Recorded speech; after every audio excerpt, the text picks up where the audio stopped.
ನಮಸ್ಕಾರ ವೀಕ್ಷಕರೇ, hello doctor ನೇರ ಪ್ರಸಾರದ ಕಾರ್ಯಕ್ರಮಕ್ಕೆ ತಮಗೆಲ್ಲರಿಗೂ ಆತ್ಮೀಯ ಸ್ವಾಗತ. ನಾನು ಕುಸುಮ. ಮೊದಲೆಲ್ಲ 60ರ ಪ್ರಾಯದಲ್ಲಿ ಕಾಣಿಸ್ಕೊಳ್ತಿದ್ದಂತಹ ಕಾಯಿಲೆಗಳು ಇವತ್ತು 30+ಗೆ ಹಾಜರಾಗ್ತಾ ಇದೆ. ಹಾಗಾದ್ರೆ ಏನಿದರ ಕಾರಣ? ಸೊ ಆಧುನಿಕತೆಯ ಮೆರಗಿನಿಂದ ಕಾಣಿಸ್ಕೊಳ್ತಾ ಇದೆ ಅಥವಾ ಬದಲಾದಂತಹ ಜೀವನ ಶೈಲಿನ, ಹೀಗೆ ಕಾರಣಗಳು ಹಲವಾರನ್ನು ಒಳಗೊಂಡಿರುತ್ತೆ.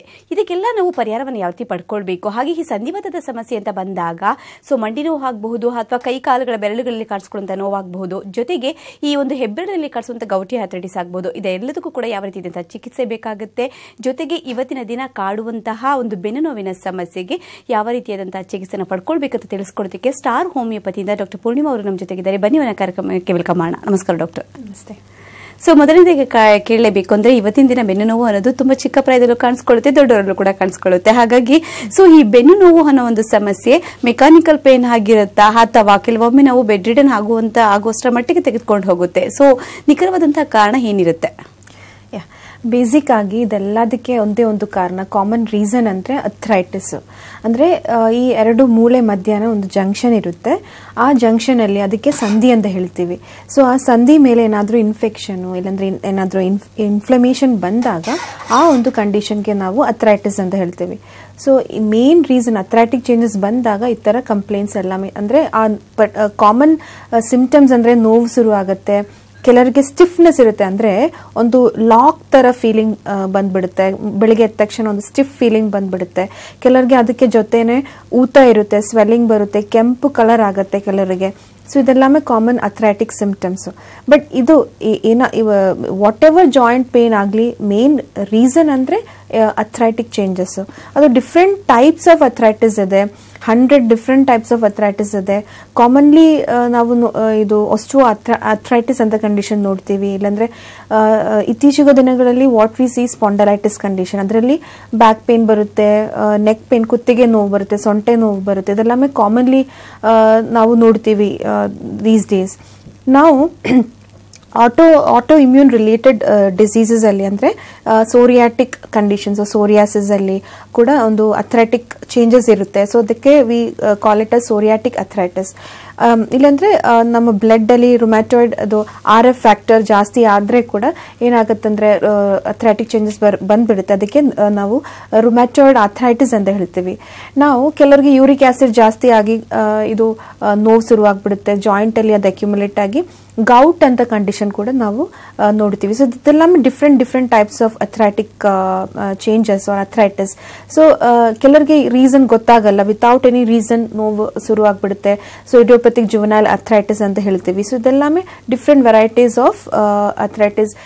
ಬಟ್ ಬೇಸಿಕ್ ರೀಸನ್ ಇಸ್ ಇದು ಇನ್ಫ್ಲಮೇಷನ್, ಅಂದರೆ ಆ ಸಂಧಿಯಲ್ಲಿ ಏನಾದರೂ ಇನ್ಫ್ಲಮೇಷನ್ ಬಂದಾಗ ಈ ಒಂದು ಅಥ್ರೈಟಿಕ್ ಚೇಂಜಸ್ ಬಂದ್ಬಿಡುತ್ತೆ. ಅದರಿಂದ ಈ ನೋವೆಲ್ಲವೇ ಶುರು ಆಗ್ಬಿಡುತ್ತೆ.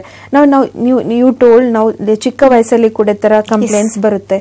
ಸೊ ಅದು ಮೇ ಬಿ ಅವ್ರದ್ದು ಲೈಫ್ ಸ್ಟೈಲ್ ಆಗಿರ್ಬೋದು, ಅವರ ಜೀವನ ಶೈಲಿಯಲ್ಲಿ ಕಂಟಿನ್ಯೂಸ್ ಕೂತ್ಕೊಂಡು ಕೆಲಸ ಮಾಡುವಾಗ ಟೈಮ್, ಅವ್ರ ಇವನ್ ಇಫ್ ಸ್ಟೂಡೆಂಟ್ಸ್ ಅಲ್ಲಿ ಚಿಕ್ಕ ಮಕ್ಕಳಲ್ಲಿ ಕೂಡ ಸ್ಕೂಲ್ ಬ್ಯಾಗ್ಸ್ ತುಂಬಾ ಜಾಸ್ತಿ ವೇಟ್ ಇರುತ್ತೆ.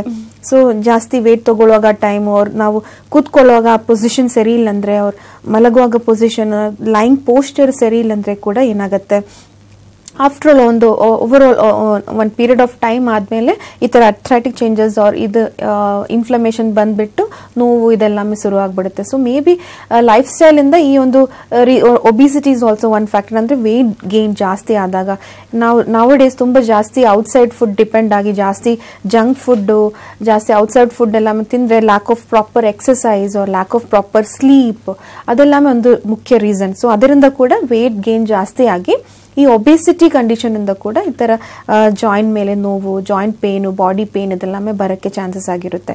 ಆರ್ ಸ್ಟ್ರೆಸ್, ಅದು ನಮ್ಮ ಆಫೀಸಲ್ಲಿ ಆಗಲಿ ಅವ್ರ ಮನೆಯಲ್ಲಿ ಕೂಡ ತುಂಬ ಸ್ಟ್ರೆಸ್, ಅದು ಮೆಂಟಲ್ ಸ್ಟ್ರೆಸ್ ಆಗಲಿ ಕೂಡ ಈ ಒಂದು ಸ್ಟ್ರೆಸ್ ಫ್ಯಾಕ್ಟ್ರಿಂದ ಕೂಡ ಕೆಲವರಿಗೆ ಬಾಡಿ ಪೇನು, ಜಾಯಿಂಟ್ ಪೇನ್ ಇದೆಲ್ಲವೇ ಆಗಿ ಶುರು ಆಗುತ್ತೆ. ಸೊ ಡಿಫ್ರೆಂಟ್ ಕಂಡೀಷನ್ಗೆ ರೀಸನ್ ಡಿಫ್ರೆಂಟ್ ಆಗಿರುತ್ತೆ. ನಾವು ಈಗ ಓಸ್ಟಿಯೋಆರ್ಥರೈಟಿಸ್ ನೋಡುವಾಗ ಟೈಮು ಅದು age factor related complaint. So ಅದೊಂದು ವಯಸ್ಸಾದ್ಮೇಲೆ ಕ್ಯಾಲ್ಸಿಯಂ ಲೆವೆಲ್ ಕಮ್ಮಿ ಆಗ್ಬಿಡುತ್ತೆ. ಮತ್ತೆ ಕಾರ್ಟಿಲೇಜ್ ಇರುತ್ತೆ, ಈ ಎರಡು ಈ ಮೂಳೆ ಎಂಡ್ಸ್ ಅಲ್ಲಿ, ಎಂಡ್ ಆಫ್ ದಿಸ್ ಬೋನ್ಸ್ ಒಂದು ಪ್ರೊಟೆಕ್ಷನ್ ಕವರಿಂಗ್ ಇರುತ್ತೆ, ಲೈಕ್ ಕಾರ್ಟಿಲೇಜ್ ಇರುತ್ತೆ. ಆ ಕಾರ್ಟಿಲೇಜ್ ಒಂದು ವಯಸ್ಸಾದ್ಮೇಲೆ ಕಾರ್ಟಿಲೇಜ್ ವಿಲ್ ಗೆಟ್ ಡಿಸ್ಟ್ರಾಯ್ಡ್. ಅದು ಡಿಸ್ಟ್ರಾಯ್ಡ್ ಆದ್ಮೇಲೆ ಕೂಡ ಆರ್ ಅದು ಡಿಜನರೇಟಿವ್ ಚೇಂಜಸ್ ಆದ್ಮೇಲೆ ಕೂಡ ಕೆಲವರಿಗೆ ಈ ಒಂದು 40+ 50+ ಆದ್ಮೇಲೆ ಈ ಜಾಯಿಂಟ್ ಪೇನ್ ಶುರು ಆಗ್ಬಿಡುತ್ತೆ. ಸೊ ಅದೆಲ್ಲವೇ ಈಜಿಂಗ್ ಪ್ರಾಸೆಸ್.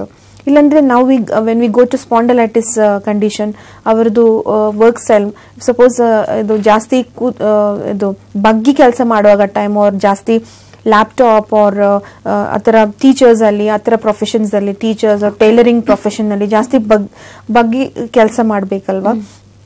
ಸೊ ಅದರಿಂದ ಈ ಕುತ್ತಿಗೆ ಜಾಗದಲ್ಲಿ ಜಾಸ್ತಿ ಅಥ್ರಾಟಿಕ್ ಚೇಂಜಸ್ ಬಂದ್ಬಿಡುತ್ತೆ. ಸೊ ಅದರಿಂದ ಈ ಸರ್ವೈಕಲ್ ಸ್ಪಾಂಡಲೈಟಿಸ್ ಕಂಡೀಷನ್ ಬರಕ್ಕೆ ಚಾನ್ಸಸ್ ಇರುತ್ತೆ.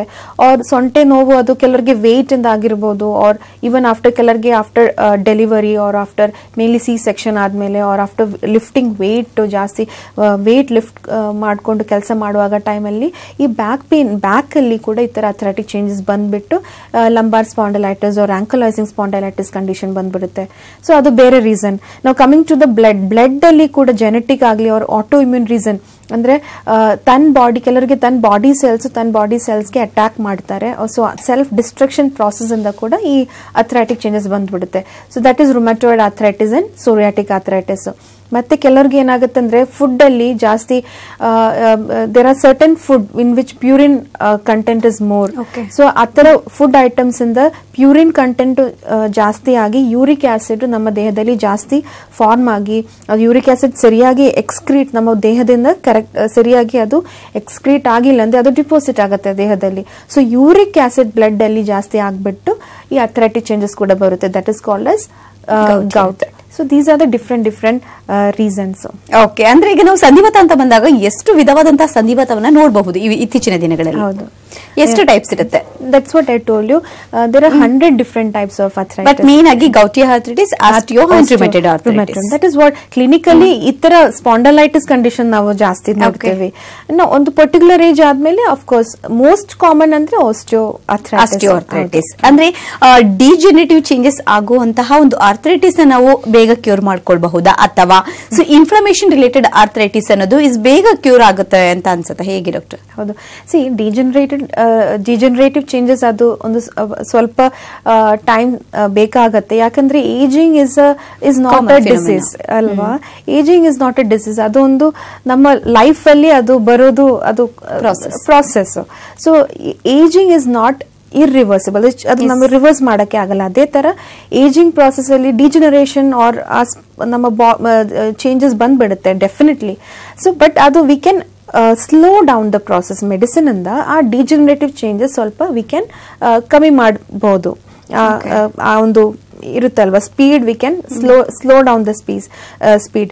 ಇನ್ಫ್ಲಮೇಟರಿ ಚೇಂಜಸ್ ಬಂದಾಗ ಡೆಫಿನೆಟ್ಲಿ ಹೋಮಿಯೋಪತಿಕ್ ಮೆಡಿಸಿನ್ಸ್ ಅಲ್ಲಿ ನಮಗೆ ಜಸ್ಟ್ ಸಿಂಪ್ಟಮ್ಸ್ ಬೇಕು. ಸಿಂಪ್ಟಮ್ಸ್ ಇಂದ ಸಿಂಪ್ಟಮ್ಸ್ ನೋಡಿ ಅದು ಇನ್ಫ್ಲಮೇಟರಿ ಕಂಡೀಷನ್ ಆದ್ರೆ ಅದು ಬೇಗನೆ ರೆಸ್ಪಾಂಡ್ ಆಗುತ್ತೆ ಹೋಮಿಯೋಪತಿಕ್ ಟ್ರೀಟ್ಮೆಂಟ್ ಅಲ್ಲಿ.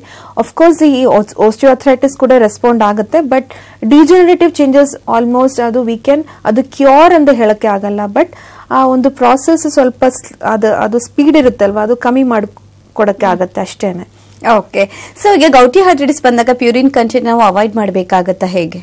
ಹೌದು, ನಾವು ಯೂಶಲಿ ಪ್ಯೂರಿನ್ ನಮ್ದು ನಾನ್ ವೆಜ್ ಐಟಮ್ಸ್ ಆಗಲಿ ಆರ್ ಏನಾಗುತ್ತೆ ಈ ಪಲ್ಸಸ್ ಆರ್ ಪ್ರೋಟೀನೇಷಿಯಸ್ ಫುಡ್ ಜಾಸ್ತಿ ಫುಡ್ ಅಲ್ಲಿ ಈ ಪ್ಯೂರಿನ್ ಕಂಟೆಂಟು ಜಾಸ್ತಿ ಇರುತ್ತೆ. ನಾರ್ಮಲಿ ಏನಾಗತ್ತಂದ್ರೆ purine content uric acid break ಆಗಿ ಅದು ಕಿಡ್ನಿ ಅದು ಎಕ್ಸ್ಕ್ರೀಟ್ ಮಾಡ್ತಾರೆ ಬಾಡಿಯಿಂದ. ಬಟ್ ಅದು ಕೆಲವರಿಗೆ ಏನಾಗತ್ತಂದ್ರೆ ಅದು ಕರೆಕ್ಟ್ ಆಗಿ ನಮ್ಮ ಈ ಯೂರಿಕ್ ಆಸಿಡ್ ಬಾಡಿಯಿಂದ ಆಚೆ ಹೋಗಲ್ಲ, ಎಕ್ಸ್ಕ್ರೀಟ್ ಆಗಲ್ಲ ಥ್ರೂ ಯೂರಿನ್. ಸೊ ಅದರಿಂದ ಏನಾಗತ್ತಂದ್ರೆ ಈ ಪ್ಯೂರಿನ್ ಐಟಮ್ಸ್ ಆ ಟೈಮಲ್ಲಿ ನಾವು ಕಮ್ಮಿ ಮಾಡಬೇಕು. ಸೊ ದೋಸ್ ಆರ್ ಹ್ಯಾವಿಂಗ್ ಈ ಗೌಟಿ ಆರ್ಥರೈಟಿಸ್ ಇದ್ದಾಗ ಟೈಮಲ್ಲಿ ಆ ಥರ ಪ್ಯೂರಿನ್ ಕಂಟೆಂಟ್ ಫುಡ್ ಕಮ್ಮಿ ಮಾಡಬೇಕು. ಅಂದ್ರೆ ನಾನ್ ವೆಜ್ ಐಟಮ್ಸ್ ಆಗಲಿ ಆರ್ ನಾವು ಹೇಳಿದ್ದೀನಲ್ಲ ಪಲ್ಸಸ್, ಕಾಳೆ ಐಟಮ್ಸ್ ಇರುತ್ತಲ್ವಾ, ಸೊ ಆ ಥರ ಪ್ರೋಟೀನೇಷಿಯಸ್ ಲೈಕ್ ಸೋಯಾಬೀನು ಅದೆಲ್ಲಮೇ ಕಮ್ಮಿ ಮಾಡಬೇಕು. ಅದರಲ್ಲಿ ಪ್ಯೂರಿನ್ ಕಂಟೆಂಟ್ ಜಾಸ್ತಿ ಇರುತ್ತೆ. ಯಾಕಂದ್ರೆ ಪ್ಯೂರಿನ್ ದೇಹದಲ್ಲಿ ಬಂದ್ಬಿಟ್ಟು ಬ್ರೇಕ್ ಆಗಿ ಯೂರಿಕ್ ಆಸಿಡ್ ಆಗಿ ಅದು ಕನ್ವರ್ಟ್ ಆಗುತ್ತೆ. ಓಕೆ. ಸೊ ಜೊತೆ ಬ್ಯಾಕ್ ಪೇನ್ ಅಂತ ಬಂದಾಗ ಅಂತಂದ್ರೆ ಈಗ ಶಾಲೆಗೆ ಹೋಗೋ ಮಕ್ಕಳಲ್ಲಿ ಕೂಡ ತುಂಬಾ ಭಾರವಾದಂತಹ ವಸ್ತುಗಳನ್ನ ಮತ್ತೆ ಬ್ಯಾಗ್ ಅನ್ನ ಧರಿಸೋದ್ರಿಂದ ಕೂಡ ಈ ಒಂದು ಪೇನ್ ಕಾಣಿಸುತ್ತೆ ಅಂತ ಹೇಳಿದ್ರೆ, ಇಸ್ ಎ ಮೆಕ್ಯಾನಿಕಲ್ ಪೇನ್, ಅದನ್ನ ನಾವು ಹೇಗೋ ಕ್ಯೂರ್ ಮಾಡ್ಕೊಳ್ಬಹುದು. ಆದ್ರೆ ಸಿಂಪ್ಟಮ್ಸ್ ಅಂತಂದ್ರೆ ಈಗ ಫೀವರ್ ಆಗೋದು ಅಥವಾ ತೂಕ ಕಡಿಮೆ ಆಗುವಂತದ್ದು ಇಂಥ ಒಂದು ಸಿಂಪ್ಟಮ್ಸ್ ಕೂಡ ಬೆನ್ನು ನೋವಲ್ಲಿ ನೋಡ್ತಾ ಹೋಗ್ತೀವಿ. ಹಾಗಾಗಿ ಇಂಥ ಒಂದು ಸಿವಿಯಾರಿಟಿ ಪಡ್ಕೊಂಡಿರುವಂತ ಬೆನ್ನು ನೋವನ್ನ ಯಾವ ರೀತಿ ನಾವು ಕ್ಯೂರ್ ಮಾಡ್ಕೊಳ್ಬಹುದು ಮತ್ತೆ ಯಾವ ಟ್ರೀಟ್ಮೆಂಟ್ ಬೇಕಾಗುತ್ತೆ ಇದಕ್ಕೆ? ಇನಿಷಿಯಲ್ ಸ್ಟೇಜಲ್ಲಿ ನಾವು ಅದು ಪೋಸ್ಚರ್ ಸರಿ ಮಾಡಿದ್ರೆ ಅದು ಸಾಕಾಗತ್ತೆ. ನಾವು ಇಫ್ ಸಪೋಸ್ ವೆಯ್ಟ್ ಜಾಸ್ತಿ, ನಾವು ಕೂತ್ಕೊಳ್ಳುವಾಗ ಪೊಸಿಷನ್ ಸರಿ ಇಲ್ಲ, ಜಾಸ್ತಿ ವೆಯ್ಟ್ ಲಿಫ್ಟ್ ಮಾಡುವಾಗ ಟೈಮ್ ನೋವು ಬಂದಾಗ ನಾವು ಅದು ಸ್ವಲ್ಪ ಕರೆಕ್ಟ್ ಮಾಡ್ಕೊಳ್ಳಿ. ನಿಮ್ಮ ಜೀವನ ಶೈಲಿಯಲ್ಲಿ ಸ್ವಲ್ಪ ಚೇಂಜಸ್ ಇದ್ರೆ ಅದು ಸಾಕಾಗತ್ತೆ. ಟ್ರೀಟ್ಮೆಂಟ್ ಬೇಕಂತಿಲ್ಲ. ಜಸ್ಟ್ ನಾವು ಕೂತ್ಕೊಳ್ಳುವಾಗ ಪೊಸಿಷನ್ ನೋಡಿ ಸ್ಟ್ರೈಟ್ ಆಗಿ ಕೂತ್ಕೊಳ್ಬೇಕು. ಜಾಸ್ತಿ ಈ ಥರ ಬೆಂಡ್ ಮಾಡಿಕೊಂಡು, ಇಲ್ಲಾಂದ್ರೆ ಜಾಸ್ತಿ ಮಲಗುವಾಗ ಟೈಮಲ್ಲಿ ಕೆಲವರಿಗೆ ಹ್ಯಾಬಿಟ್ ಇರುತ್ತೆ, ಅವರು ಏನೆಲ್ಲೋ ಪೊಸಿಷನ್ ಅಲ್ಲಿ ಇದ್ದೇವೆ. ಸೊ ಆ ಒಂದು ನೋಡ್ಬೇಕು. ಜಾಸ್ತಿ ಹೆವಿ ಪಿಲ್ಲೋ ಹೈಟ್ ಅಲ್ಲಿ ಇರುತ್ತಲ್ವಾ, ದಪ್ಪು ಯೂಸ್ ಮಾಡಬಾರ್ದು. ಸೊ ಯಾಕಂದ್ರೆ ಅದರಿಂದ ನೆಕ್ ಮೇಲೆ ಸ್ಟ್ರೆಸ್ ಬರುತ್ತೆ. ಸೊ ಫಸ್ಟ್ ನೀವು ಅದೆಲ್ಲಮೇ ಪೋಸ್ಚರ್ ಅಲ್ಲಿ ಸ್ವಲ್ಪ ನೀವು ಕೇರ್ ಕೊಡಬೇಕು. ಮತ್ತೆ ಇನ್ಫ್ಲಮೇಟರಿ ಚೇಂಜಸ್ ಆದಾಗ ಡೆಫಿನೆಟ್ಲಿ ಮೆಡಿಕೇಶನ್ಸ್ ತಗೊಳ್ಬೇಕು. ಯಾಕಂದ್ರೆ ನಾವು ಈ ಮೆಡಿಸಿನ್ಸ್ ಕರೆಕ್ಟ್ ಟೈಮಲ್ಲಿ ನಾವು ತಗೊಂಡಿಲ್ಲ ಅಂದ್ರೆ ಒಂದು ಸತಿ ಅದು ಜಾಸ್ತಿ ನೋವೆಲ್ಲಮೇ ಜಾಸ್ತಿ ಆದಾಗ, ಅಥ್ರೈಟಿಕ್ ಚೇಂಜಸ್ ಬಂದಾಗ ಏನಾಗತ್ತಂದ್ರೆ ಅದು ನೆಗ್ಲೆಕ್ಟ್ ಮಾಡ್ಕೊಂಡು ಹೋದ್ರೆ that will lead to complications. ನಾವು ನೋಡುತ್ತೀವಿ ಸ್ಪಾಂಡೈಲೈಟಿಸ್ ಕಂಡೀಷನ್ ಅಲ್ಲಿ ಸಪೋಸ್ ನಾವು ಕರೆಕ್ಟ್ ಆಗಿ ಟ್ರೀಟ್ಮೆಂಟ್ ತಗೊಂಡಿಲ್ಲ ಅಂದ್ರೆ ಡೆಫಿನೆಟ್ಲಿ ಅದು ಸಯಾಟಿಕೆ ಆಗಿ ಕನ್ವರ್ಟ್ ಆಗುತ್ತೆ. ಸಯಾಟಿಕೆ ಬಂದಾಗ ತುಂಬಾ ಕಷ್ಟ ಆಗುತ್ತೆ ಅವರಿಗೆ.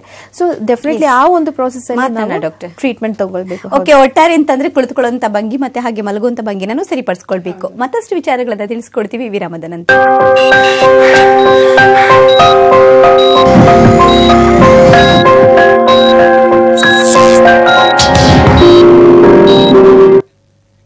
ವಿರಾಮದ ನಂತರ ಹಲೋ ಡಾಕ್ಟರ್ ನೇರ ಪ್ರಸಾದ ಕಾರ್ಯಕ್ರಮಕ್ಕೆ ಮತ್ತೊಮ್ಮೆ ಸ್ವಾಗತ. ಒಬ್ರು ಕಾಲರ್ ರೆಡಿ ಇದ್ದಾರೆ, ಪಂಕಜ ತುಮಕೂರಿನಿಂದ ಕರೆ ಮಾಡ್ತಾ ಇದ್ದಾರೆ. ನಮಸ್ಕಾರ ಪಂಕಜ. ನಮಸ್ತೆ ಮೇಡಮ್. ಡಾಕ್ಟರ್ ಪೂರ್ಣಿಮಾ ಇದ್ದಾರೆ, ಮಾತನಾಡಿ. ಹಲೋ. ಹಲೋ, ನಮಸ್ತೆ ಮೇಡಮ್. ನಮಸ್ತೆ ಮಾ. ಮೇಡಮ್, ನಾನು ಪಂಕಜ ಅಂತ ತುಮಕೂರಿಂದ ಕಾಲ್ ಮಾಡ್ತಾ ಇದ್ದೀನಿ. ನಂಗೆ 24 ವರ್ಷ. ಓಕೆ. ನನ್ಗೆ ಸಿ ಸೆಕ್ಷನ್ ಆಗಿದೆ ಮೇಡಮ್. ಬೇಬಿ 5 months ಬೇಬಿ ಇದೆ. ನನ್ಗೆ ಕತ್ತು ನೋವು ಬರ್ತಿದೆ ಮೇಡಮ್. ಈಗ ಡೆಲಿವರಿಯಿಂದ ಪ್ರೆಗ್ನೆಂಟ್ ಆದಾಗಿಂದನೂ ಬರುತ್ತೆ, ಆಗಾಗ ಬರೋದು. ಈಗ ಡೆಲಿವರಿ ಆದ್ಮೇಲೆ ತುಂಬಾ ಪೇನ್ ಬರುತ್ತೆ. ಓಕೆ, ಸರಿಮಾ. ನೋಡಿ, ಇದು ಪ್ರೆಗ್ನೆನ್ಸಿ ಟೈಮು ಇಲ್ಲಾಂದ್ರೆ ಆಫ್ಟರ್ ಡೆಲಿವರಿ ಕ್ಯಾಲ್ಸಿಯಂ ನಮ್ಮ ದೇಹದಲ್ಲಿ ಕಮ್ಮಿ ಆಗುತ್ತೆ, ಬ್ಲಡ್ ಅಲ್ಲಿ. ಕ್ಯಾಲ್ಸಿಯಂ ಟ್ಯಾಬ್ಲೆಟ್ಸ್ ಯೂಸ್ ಮಾಡ್ತೀರಾ ನೀವು? ಮೇಡಮ್ 3 months ಕೊಟ್ಟಿದ್ರು, ಆಫ್ಟರ್ ಡೆಲಿವರಿ ಕೊಟ್ಟಿದ್ರು. ಆಮೇಲೆ ಪ್ರೆಗ್ನೆನ್ಸಿ ಇದ್ದಾಗ್ಲೂ ಮಧ್ಯಾಹ್ನದ ತಗೋತಿದ್ದೆ. ಓಕೆ. ಸೊ ಈಗ ಯೂಸ್ ಮಾಡ್ತೀರಾ? ಈಗ ಸ್ಟಾಪ್ ಮಾಡಿದ್ರಾ ನೀವು? ಮೇಡಮ್, ಈಗ ಸ್ಟಾಪ್ ಮಾಡಿದೀನಿ. 3 months ತಗೊಂಡೆ, ಸ್ಟಾಪ್ ಮಾಡಿದೆ. ಬಟ್ ತಗೊಳ್ವಾಗೂ ಬರ್ತಿತ್ತು. ಹತ್ರ ತುಂಬಾ ಪೇನ್ ಬರುತ್ತೆ ಮೇಡಮ್. ಸ್ವಲ್ಪ ಹಿಂಗೆ ಬಗ್ಗಿ ನೋಡೋಕ್ಕಾಗಲ್ಲ, ಆ ಕಡೆ ತಿರ್ಗೋಕ್ಕಾಗಲ್ಲ. ಕೆಲವೊಂದ್ಸತಿ ಆಗ ಬಿಸಿ ಬಿಸಿ ಆಗುತ್ತೆ ಜಾಗದಲ್ಲಿ. ಸ್ವಲ್ಪ ತುಂಬಾ ಅಂದ್ರೆ ತುಂಬಾ ಪೇನ್ ಬರುತ್ತೆ. ಸ್ವಲ್ಪ ಹೊತ್ತು ಯಾರೇ ಹಿಂಗೆ ಸ್ಟ್ರೈಟ್ ಆಗಿ ನೋಡೋಕ್ಕೂ ಆಗಲ್ಲ. ಅದು ಕೈಯಲ್ಲಿ ನೋವು ಇದು ರೇಡಿಯೇಟ್ ಆಗತ್ತಮ್ಮ? ಕೈ ಮೇಲೆ ಬರುತ್ತಾ? ಕೈ ಬರಲ್ಲ, ಬರೀ ಅದು ಕತ್ತು ಮಾತ್ರ ಹಂಗೆ ನೋವಾಗುತ್ತೆ. ಓಕೆ, ಸರಿ. ಫಸ್ಟ್ ಆಫ್ ಆಲ್ ನೀವು ಕ್ಯಾಲ್ಸಿಯಂ ಟ್ಯಾಬ್ಲೆಟ್ಸ್ ಕಂಟಿನ್ಯೂ ಮಾಡ್ಕೊಳ್ಮ. ಏನಂದ್ರೆ ಕ್ಯಾಲ್ಸಿಯಂ ಕಮ್ಮಿ ಇದ್ರೆ ಕೂಡ ಇದು ಈ ಕಂಪ್ಲೇಂಟ್ಸ್ ಬರುತ್ತೆ. ಸೊ ಫಸ್ಟ್ ನೀವು ಕ್ಯಾಲ್ಸಿಯಂ ಟ್ಯಾಬ್ಲೆಟ್ಸ್ ಅದು ಕಂಟಿನ್ಯೂ ಮಾಡಿ. ಬಟ್ ಇದು ನೋವು ಕಮ್ಮಿ ಆಗಿಲ್ಲ ಅಂದ್ರೆ ಅದಕ್ಕೆ ಜೊತೆನೆ ಹೋಮಿಯೋಪತಿಕ್ ಟ್ರೀಟ್ಮೆಂಟ್ ಕೂಡ ತಗೊಳ್ಳಿ. ಸೊ ಒಂದು ಸತಿ ಕ್ಲಿನಿಕಲ್ಲಿ ಬನ್ನಿ. ಮೇ ಬಿ ನಿಮ್ದು ಸರ್ವೈಕಲ್ ಸ್ಪಾಂಡೈಲೈಟಿಸ್ ಕಂಡೀಷನ್ ಆಗಬಹುದು. ಸೊ ಏನಾದ್ರೂ ಬ್ಲಡ್ ರಿಪೋರ್ಟ್ಸ್ ಮಾಡ್ಕೊಂಡು ಬನ್ನಿ. ಯಾಕಂದ್ರೆ ಕ್ಯಾಲ್ಸಿಯಂ ಎಷ್ಟು ಇದೆ ಅಂತ, ಕ್ಯಾಲ್ಸಿಯಂ ಲೆವೆಲ್ ಎಷ್ಟು ಇದೆ ಅಂತ ನೋಡಬೇಕು ನನಗೆ. ಸೊ ಕ್ಯಾಲ್ಸಿಯಂ ಟ್ಯಾಬ್ಲೆಟ್ಸ್ ಜೊತೆನ ನಮ್ಮ ಹೋಮಿಯೋಪತಿಕ್ ಟ್ರೀಟ್ಮೆಂಟ್ ತಗೊಳ್ಳಿ, ಖಂಡಿತ ಅದು ಕಮ್ಮಿ ಆಗುತ್ತೆ ನೋವು. ಧನ್ಯವಾದಗಳು ಪಂಕಜ, ಕರೆ ಮಾಡಿದಕ್ಕೆ. ಎಸ್ ಡಾಕ್ಟರ್, ಅಂದ್ರೆ ಈಗ ನಾವು ಬ್ಯಾಕ್ ಪೇನ್ ಬಗ್ಗೆ ಮಾತನಾಡ್ತಾ ಇದ್ವಿ. ಅಂತಂದ್ರೆ ಸಿವಿಯರಿಟಿ ಬಂದಾಗ ಕೆಲವೊಬ್ಬರಿಗೆ ಮಲ ಮತ್ತೆ ಮೂತ್ರಗಳ ಮೇಲೆ ಕೂಡ ಹಿಡಿತ ಕೂಡ ಕಂಟ್ರೋಲ್ ಸಿಗೋದಿಲ್ಲ. ಸೊ ಹಾಗಾಗಿ ಅಂತ ಒಂದು ಸಂದರ್ಭದಲ್ಲಿ ಅಂತಂದ್ರೆ ನರಗಳ ಮೇಲೆ ಬಿಡುವಂತಹ ಒತ್ತಡನ ಅಥವಾ ಎಲ್ಲೋ ಒಂದ್ ಕಡೆ ನರ್ವ್ ಡ್ಯಾಮೇಜ್ ಆಗಿರುತ್ತೆ, ಯಾವ ರೀತಿ? ಕೆಲವರಿಗೆ ಬ್ಯಾಕ್ ಪೇನ್ ಬಂದಾಗ, ಎಸ್ಪೆಷಲಿ ಸ್ಪಾಂಡೈಲೈಟಿಸ್ ಬಂದಾಗ, ಈ ಮೂಳೆ ಮಧ್ಯಾಹ್ನ ಏನಾಗತ್ತಂದ್ರೆ ನರದ್ದು ಕಂಪ್ರೆಸ್ ಆಗ್ಬಿಡುತ್ತೆ. ಕೆಲವರಿಗೆ ಆ ನರದ್ದು ಪ್ರೆಸ್ ಆದಾಗ ಆ ನೋವು ತುಂಬಾ ಜಾಸ್ತಿ ಆಗ್ಬಿಡುತ್ತೆ. ಸೊಂಟೆಯಿಂದ ನೋವು ಈ ಕಾಲ್ ಮೇಲೆ ಕೂಡ, ಕಾಲಲ್ಲಿ ಈ ನೋವು ರೇಡಿಯೇಟ್ ಆಗುತ್ತೆ. ಸೊ ಅದಕ್ಕೆ ನಾವು ಸಯಾಟಿಕಾ ಕಂಡೀಷನ್ ಹೇಳ್ತೀವಿ. ಸಯಾಟಿಕಾ ಕಂಡೀಷನ್ ಅಲ್ಲಿ ಎಸ್ಪೆಷಲಿ ನರದ್ದು ಕಂಪ್ರೆಷನ್ ಇದ್ದಾಗ ನರ್ವ್ ಇನ್ವಾಲ್ವ್ಮೆಂಟ್ ಇರುತ್ತೆ. ಸೊ ಅದರಿಂದ ಏನಾಗುತ್ತೆ, ಕೆಲರಿಗೂ ಆ ಸೆನ್ಸೇಷನ್ ಅಂದರೆ ಯೂರಿನ್ ರಿಸಸ್ ಹೋದಾಗ ಟೈಮಲ್ಲಿ ಅವ್ರಿಗೆ ಗೊತ್ತಾಗಲ್ಲ, ಸೆನ್ಸೇಷನ್ ಗೊತ್ತಾಗಲ್ಲ, ಅದು ಇನ್ವಾಲಂಟ್ರಿ ಯೂರಿನೇಷನ್ ಆರ್ ಮೋಷನ್ ಕೂಡ ಆ ಥರ ಪಾಸ್ ಆಗುತ್ತೆ ವಿತೌಟ್ ನಾಲೆಜ್ ಅವ್ರಿಗೆ ಗೊತ್ತಾಗಲ್ಲ. ಸೊ ಇದು ಯಾಕಂದರೆ ನರದ ಕಂಪ್ರೆಷನ್ ಕೂಡ ಇನ್ವಾಲ್ವ್ಮೆಂಟ್ ಕೂಡ ಇರುತ್ತೆ. ಸೊ ಡೆಫಿನೆಟ್ಲಿ ಈ ಒಂದು ಕಂಡೀಷನ್ಗೆ ನಾವು ಹೋಮಿಯೋಪತಿಯಲ್ಲಿ ಖಂಡಿತ ಇದರಲ್ಲಿ ಒಳ್ಳೆ ಟ್ರೀಟ್ಮೆಂಟ್ ಇದೆ. ಸೊ ಹೋಮಿಯೋಪತಿಕ್ ಟ್ರೀಟ್ಮೆಂಟಿಂದ ಡೆಫಿನೆಟ್ಲಿ ಸಯಾಟಿಕಾ ಆರ್ ಈ ಥರ ಕಾಂಪ್ಲಿಕೇಶನ್ ಕೇಸಸ್ ಕೂಡ ಫೈನ್ ರಿಸಲ್ಟ್ಸ್ ನಾವು ನೋಡ್ತೀವಿ. ಅಂದ್ರೆ ಸಮಟೈಮ್ಸ್ ಈಗ ಡಿಸ್ಕ್ ಬಲ್ಜ್ ಆಗಿದೆ, ಸೊ ಡಿಸ್ಕ್ ಹರ್ನಿಯೇಷನ್ ಆಗಿದೆ ಅಂತ ಕೂಡ ಕೇಳ್ತೀವಿ. ಸೊ ಅಂತ ಸಂದರ್ಭದಲ್ಲಿ ಸಾಮಾನ್ಯವಾಗಿ ವೈದ್ಯರು ನಮಗೆ ಸಜೆಸ್ಟ್ ಮಾಡೋದು ಅಂತ ಅಂದ್ರೆ ಸರ್ಜರಿನೇ ಬೇಕಾಗುತ್ತೆ ಅಂತ. ಆದ್ರೆ ನಾವು ಆ ಸರ್ಜಿಕಲ್ ಇಂಟರ್ವೆನ್ಷನ್ ಬೇಡ ಅನ್ನೋದಾದ್ರೆ ಸೊ ಯಾವ ರೀತಿಯಾದಂತ ಟ್ರೀಟ್ಮೆಂಟ್ ಬೇಕಾಗುತ್ತೆ? ಅದು ನೋಡಬೇಕು. MRI ಸ್ಕ್ಯಾನಿಂಗ್ ಅಲ್ಲಿ ಗೊತ್ತಾಗುತ್ತೆ what is the severity of the condition. ತುಂಬಾ ಜಾಸ್ತಿ ಸಿವಿಯರ್ ಕಂಡೀಷನ್ ಆದಾಗ definitely if it is surgery ಬೇಕಾದ್ರೆ ಸರ್ಜರಿ ಮಾಡಬೇಕೇ ಬೇಕು. ಅಂದ್ರೆ surgical condition but homeopathy treatment ಅಲ್ಲಿ ನಾವು most of the cases in allopathic system ಅಲ್ಲಿ ಮೇನ್ ಡಿಸ್ಕ್ ಕಂಪ್ಲೇಂಟ್ಸ್ಗೆ the only option is surgery. So ಹೋಮಿಯೋಪತಿಯಲ್ಲಿ we can avoid surgery, but ಅಷ್ಟು ಕಾಂಪ್ಲಿಕೇಟೆಡ್ ಅಂದರೆ ಸರ್ಜಿಕಲ್ ತುಂಬ ಜಾಸ್ತಿ ಕಾಂಪ್ಲಿಕೇಟೆಡ್ ಕೇಸಸಲ್ಲಿ we will suggest surgery only.